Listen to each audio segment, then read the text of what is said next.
조금 전 오후 2시에 열린 국회 본회의에서 민주당 이재명 대표에 대한 체포 동의안이 보고됐습니다. 이제 72시간 이내, 그러니까 다음 주 월요일인 27일 표결을 남겨두게 됐습니다. 이 표결에 앞서서 저희가 예상을 좀 해보겠습니다. 김준일 에디터.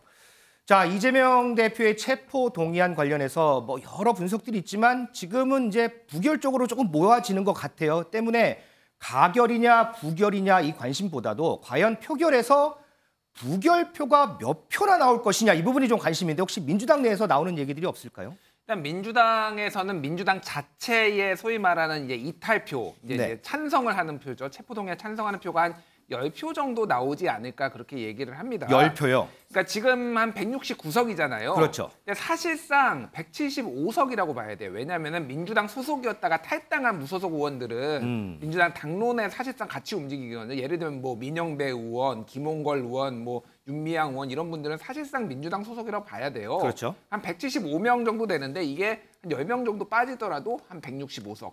그런데 제가 좀 취재하고 좀 들은 바로는 생각보다 이탈표가 덜 나올 수도 있겠다. 더 나오는 게 아니라 덜 나올 수도 있겠다라는 건데 이게 서른 의원이 의원총회에서 얘기했던 게 있잖아요. 이번에는 부결시켜주자. 대표의 다음 행동을 기다려보자. 이게 오히려 이번에는 그래서 부결을 한번 보자. 그러니까 이번에 한번 밀어주자 대표를. 약간 이런 분위기가 어느 정도는 좀 있는 것 같아서 170표가 이상이 그러니까 반대로 부결로 나올 가능성도 배제할 수 없을 것 같습니다. 자, 부결표가 170표 이상 나올 것 같다라는 김준일 에디터의 예상이었는데 저희가 민주당 의원들 목소리 준비했는데 잠깐 보고 오시죠.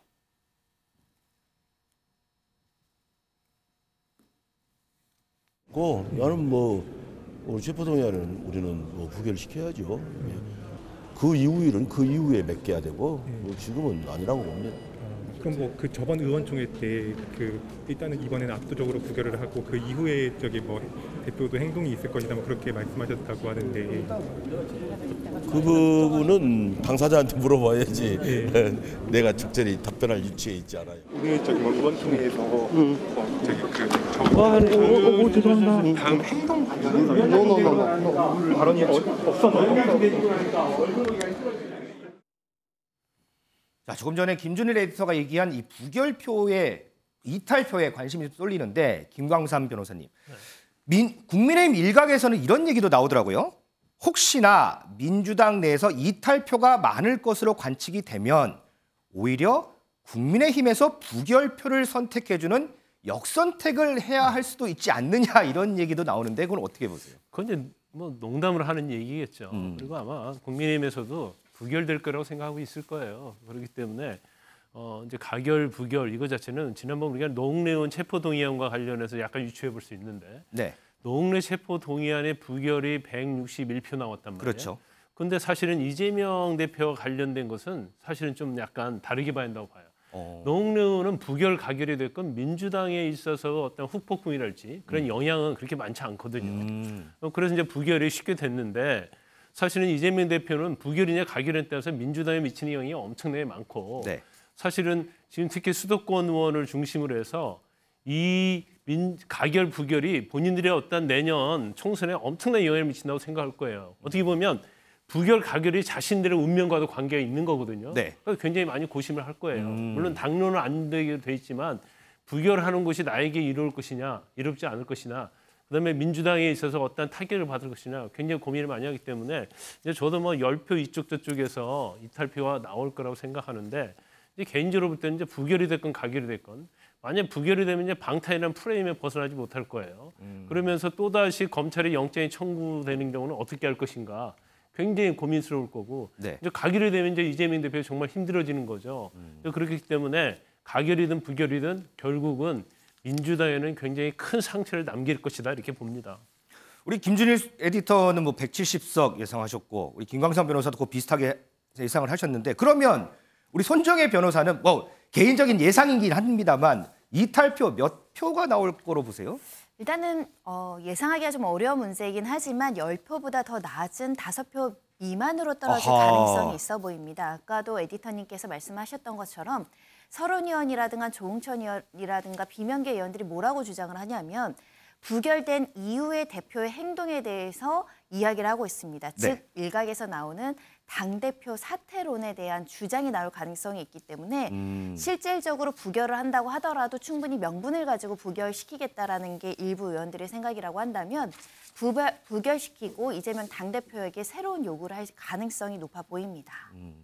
김광삼 변호사님, 오늘 이제 오전에 본회의 전에 의원총회가 있었어요. 자, 이 자리에서 이재명 대표 심경이 좀 어땠을까요? 이재명 대표의 심경은 이제 말할 수 없겠죠. 근데 어제 기자회견했잖아요. 네네. 오랑캐, 뭐 강도, 조폭, 깡패 그런 얘기 나오잖아요. 오늘은 이제 국정을 장난스럽게 운영한다 이런 얘기를 하고 있어요. 네. 그러니까 사실은 27일 날 표결을 앞두고 또 영장과 관련돼서 이재명 대표 말이 굉장히 거칠어지고 있다 그런 생각이 듭니다. 좀 수위가 좀 높아지고 있죠. 그렇죠. 이제 그러다 보니까 사실은 저는 좀 안타까운 측면이 이제 어제 같은 경우에는 검찰 영장에 대해서 반박을 많이 했잖아요. 그러면 사실 반박한 내용이 영장이 뭐가 잘못됐는지 이런 것들이 언론에 보도가 돼야 하는데 네. 사실 뭐 오랑캐 그런 얘기만 보도가 된단 말이에요. 그러니까 결과적으로 너무 정치적 수사를 하는 것이 아니냐 이제 그런 또 논란과 비판을 받을 수 있어요. 그래서 이제 그런 측면에서 물론 이제 본인의 심정 자체는 굉장히 힘들고 조급하겠지만 사실은 좀 침착하면서 구체적으로 이제 법적으로 대응을 해야 한다는 생각이 들고 또 법적으로 대응을 해야지 또 당내 어떤 의원들을 설득할 수 있다고 보거든요. 네. 그래서 이제 그런 면에서 좀 아쉬운 점이 좀 있다고 봅니다. 자, 그러면 그보다 앞서서 오늘 오전에 최고위원 회의가 있었는데 이때 이재명 대표가 어떤 얘기를 했는지 좀 보고 오겠습니다. 시중에 유행하는 말로 장난하십니까? 추경호 부총리가 소주 가격 인상 움직임에 대해서 세금 좀 올랐다고 주류 가격을 올려야 되나라고 했다고 합니다. 아니 그러면 가격 오를 줄 모르고 세금을 올렸다는 말입니까? 정말 이 정권이 하나부터 열까지 국정을 장난처럼 운영하는 것 같아서 참으로 안타깝습니다. 그냥 책상에 앉아서 장난으로 국정을 운영하는 것처럼 보여집니다. 김준일 에디터, 조금 전에 이제 손정혜 변호사가 잠깐 언급을 했지만 비명계에서는 이번 체포동의안 부결에는 찬성하지만 이 부결 이후에 이재명 대표가 어떤 결단을 해야 된다라는 목소들이 많아요. 아마 대표직 사퇴를 얘기하는 걸 텐데 이재명 대표는 여기를 딱 일축을 하거든요. 이건 어떻게 좀 보세요? 그러니까 오늘 모 의원, 민주당 모 의원하고 요 얘기를 좀 의견을 물어봤어요. 네. 그런 표현을 하시더라고요. 우리는 칼날을 잡고 있다. 그러니까 칼 자루는 검찰이 쥐고 있는 거고 우리는 칼날을 잡고 있기 때문에 검찰이 휘두르면은 바로 다친다라는 거. 이게 무슨 얘기냐면 검찰이 수사를 어떻게 하고 네. 추후에 영장, 구속영장을 또 재청구할지 여부에 따라서 이게 유동성이 너무 크다라는 거예요. 그렇기 때문에 이게 단기간에 이를테면은 이 체포동의안이 부결되고 바로 이재명 대표한테 사퇴하시오 이렇게 할 만한 지금 당의 상황은 아니라는 겁니다. 그러니까 이게 장기 투쟁이 될 가능성이 상당히 높다라고 봅니다. 네. 그래서 저는 변호사님이 또 정치에 오랜 식견을 가지고 계시니까 이거 좀 어떻게 흘러갈지 좀 그런 시나리오가 좀 궁금합니다. 이제 우리가 부결을 예상해 보면 네. 아마 부결이 되는 데는 사실은 뭐 비명 친명이 있지만 비명계 인사들의 역할이 굉장히 큰 역할을 한 거 아니에요? 네. 그러면 비명계층은 그런 얘기 할 수 있죠. 나는 당신을 위해서 부결을 시켰다. 그럼 그 다음에 어떻게 할 것이냐. 그래서 저는 제가 볼 때는 일단 부결 이후에는 노골적으로 비명계에서 이재명 대표와 된 대표직과 관련된 그러한 의견을 노골적으로 낼 거라고 봐요. 노골적으로요? 네, 일단 뭐 부결인지 가결인지 결정이 안 됐기 때문에 지금 굉장히 조심스러운 분위기고 또 27일 날 본회의 때 표결을 앞두고 부결해 줄 테니까 대표직 그만둬라. 이 얘기는 지금 할 수 없는 상황이거든요. 그러면 지난번 서른 의원님도 뭐 약간 뉘앙스를 남기지 않았습니까? 그러면 아마 비명계 의원들 사이에서도 내부적으로는 일단 부결을 시키자는데 동의를 한 것 같고 부결이 되고 나면 그 다음에는 우리가 어떤 제스처를 취하겠다. 그런 것들이 어느 정도의 서로 협의가 좀 이루어지지 않았을까라는 짐작을 해봅니다. 글쎄요, 이 노골적인 목소리들이 과연 나올지 27일 표결 이후를 좀 잘 살펴봐야 될 것 같습니다. 손정혜 변호사님, 이제 주말 지나면 바로 이제 표결이에요. 여야 신경전 상당히 거셀 것 같아요. 네, 오늘도 원내대표 간의 설전이 이어졌습니다. 국민의힘 원내대표 주영 대표 같은 경우는 이재명 당대표 아무 증거도 없고 자신 있다고 하는데 그러면 판사 앞에서 판단을 받으면 될 일이다. 이렇게 이제 비판을 했고요. 네. 이에 대해서 박홍근 원내대표 같은 경우는 윤 검찰의 정치영장은 검사 독재 정권의 검은 폭정으로 역사에 부끄럽게 기록될 것이다. 이렇게 응수를 했는데요. 일단 국민의힘에서는 당당하면 나가서 영장실질심사 받아라는 것이고요. 민주당은 이것은 정치적인 수사이고 정치적인 영장 청구이다라고 맞받아치는 상황입니다. 계속해서 좀 비슷한 이런 신경전들이 계속 이어지는 것 같습니다. 한편 이재명 대표가 어제 기자간담회를 통해서 자신의 혐의에 대해서 반박을 했죠. 그리고 한동훈 장관이 또 이에 대해서 일침을 놨습니다. 오늘은요, 이재명 대표가 다시 한동훈 장관을 언급했습니다. 영상으로 보고 오겠습니다. 본인 혐의를 부인하는 취지의 기자회견을 1시간 넘게 하신 것 같은데요. 바로 그 얘기를 판사 앞에 가서 하시면 됩니다. 판사 앞에 말씀을 하시라 특검기에 쓰냐 이렇게 좀 발언을 하셨어요.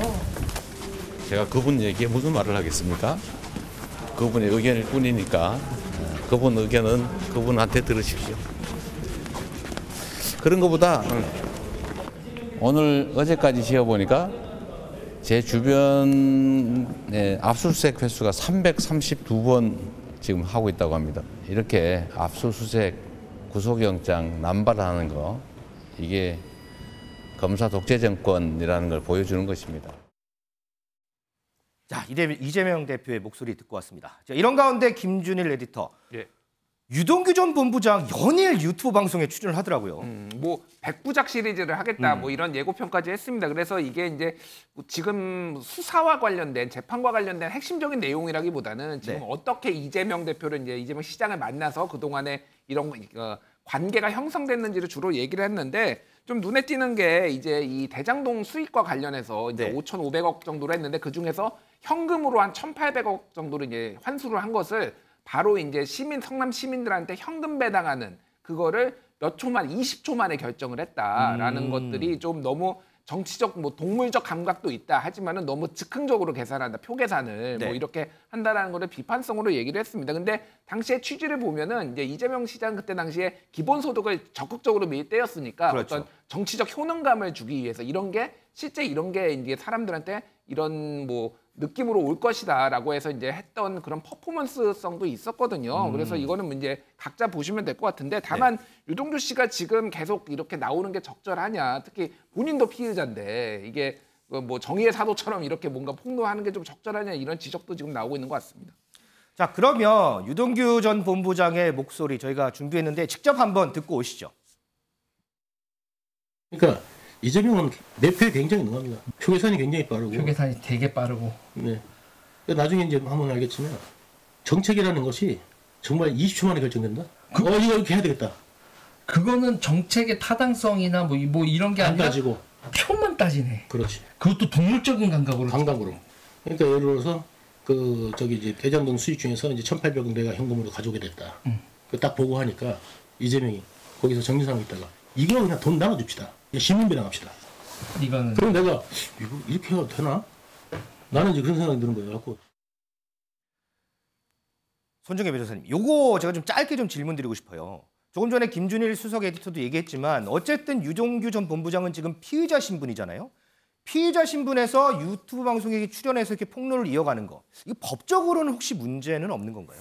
일단은 대중들이 어떻게 평가할지는 좀 논외로 하고요. 법률적으로는 앞으로는 수시로 방송하다가 혹시라도 허위 사실로 누군가의 명예를 훼손한다던가 특히 관련해서 특히 이재명 당대표에 대한 앞으로의 폭로가 이어질 가능성이 있는데 법적인 공방 제기될 가능성은 있습니다. 다만 지금까지 바라는 것은 대부분 사실 적시보다는 본인의 어떤 의견 표명이라든가 표현이라서 표현의 자유의 범주에 들어오느냐 안 들어오느냐가 법적인 제재를 받느냐에 굉장히 중요한데 아하. 문제는 이재명 당대표의 선택이죠. 왜냐하면 이것을 방송금지 가처분을 하든 명예훼손으로 고발을 하든 여러 가지 조치를 하는 것이 또 이게 공방이 되고 언론에 보도되면 정치적으로는 또 악영향이 끼쳐질 가능성이 있어서 향후 조치를 지켜봐야 되는 상황입니다. 네. D-3 이재명 대표의 운명은 어떻게 될까요? 다음 주 월요일 저희 프레스룸 라이브와 함께 하시면 알 수 있을 것 같습니다.